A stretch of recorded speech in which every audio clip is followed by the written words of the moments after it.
Peter Sagan n'est plus maudit au repos depuis le dernier Tour de France. Le Slovaque a relancé la machine à gagner lors de cette Vuelta. Dès la 3e étape, donc le maillot vert du dernier Tour de France s'illustre et décroche sa 8e victoire de la saison.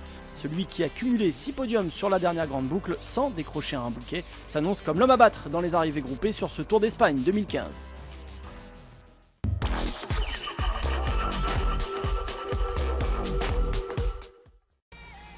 La première explication entre sprinters était prévue aujourd'hui sur les routes de cette 3e étape entre Miras et Malaga. La première grande difficulté de cette Vuelta, on la retrouve à mi-chemin entre l'arrivée et le départ, un col de première catégorie, le Puerto de León. Pas de quoi effrayer les sprinters qui auront le temps de revenir sur le peloton, pas de quoi effrayer non plus les baroudeurs partis dès le départ réel. On retrouve 8 coureurs à l'avant de la course, notamment Sylvain Chavanel de l'équipe IAM qui enchaîne son 3e grand tour cette année. A ses côtés, on note les présences de Walter Pedraza, Martin Velits, Alexis Goujard ou encore Nathanael Beran. Ce groupe de tête prend jusqu'à 4 minutes d'avance. Dans le peloton, un homme lâché abandonne. Il s'agit de Paolo Tiralongo, le coéquipier de Vincenzo Nibali, exclu lui de la Vuelta pour s'être aidé des voitures hier pour revenir sur le peloton. Victime lui aussi de la chute massive de la veille, Tiralongo, marqué, a préféré mettre pied à terre.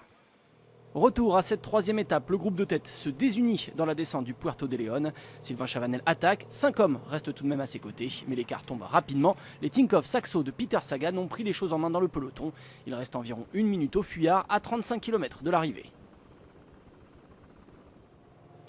Le peloton arrive groupé vers Malaga, les échappés ont été repris à 14 km de la ligne d'arrivée. On est quitte pour une explication finale entre costauds. 3 hommes se détachent dans l'emballage. Degenkolb sur la droite de la route, Peter Sagan et dans sa roue Nasser Boigny. Boigny tente de déborder Sagan à quelques hectomètres de l'arrivée, mais le Slovaque résiste et s'offre la victoire d'étape.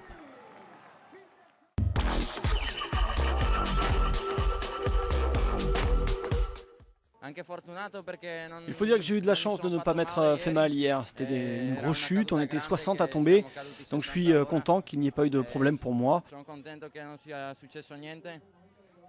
Et puis aujourd'hui, je dois dire merci à toute l'équipe car on a vraiment mérité cette victoire.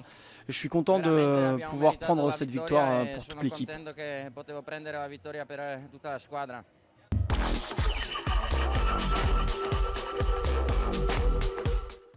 Les 3 favoris pour le sprint étaient bel et bien présents pour cette première arrivée massive. Sagan, Boigny et Degenkolb, voici l'ordre. Derrière eux, on découvre quelques outsiders qu'il faudra surveiller pendant 3 semaines.